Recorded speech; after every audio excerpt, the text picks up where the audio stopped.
ભરૂચ સોનેરી મહેલ વિસ્તારમાં આવેલ એદરુસ બાવાની દરગાહ ખાતે ઉર્સની ઉજવણી કરાઈ। જૂના ભરૂચમાં સોનેરી મહેલ સ્થિત એદરુસ રોડ પર આવેલ હજરત એદરુસ બાવાની દરગાહ ખાતે સંદલ શરીફ અને ઉર્સની બંદગી ભર્યા માહોલમાં ઉજવણી કરવામાં આવી હતી।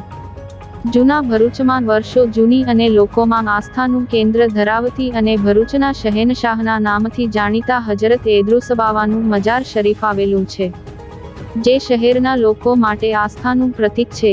દેશ અને વિદેશથી લોકો હજરત એદરુસ બાવાની દરગાહ શરીફ ઉપર મન્નત લઈ પહોંચતા હોય છે, તેમજ તેઓની બંદગીમાં સરકાર એદરુસ બાવાનું નામ લેતા હોય છે। ભરૂચ સોનેરી મહેલ સ્થિત એદરુસ બાવાની દરગાહ ખાતે 2 દિવસ ઉર્સની ઉજવણી બંદગી અને ઇબાદતભર્યા માહોલમાં મોટી કરવામાં આવી હતી। ઉર્સમાં મોટી સંખ્યામાં લોકો ઉપસ્થિત રહ્યા હતા। ઉર્સમાં કવ્વાલી, દુઆઓ, ન્યાઝ સહિતના કાર્યક્રમો યોજવામાં આવ્યા હતા।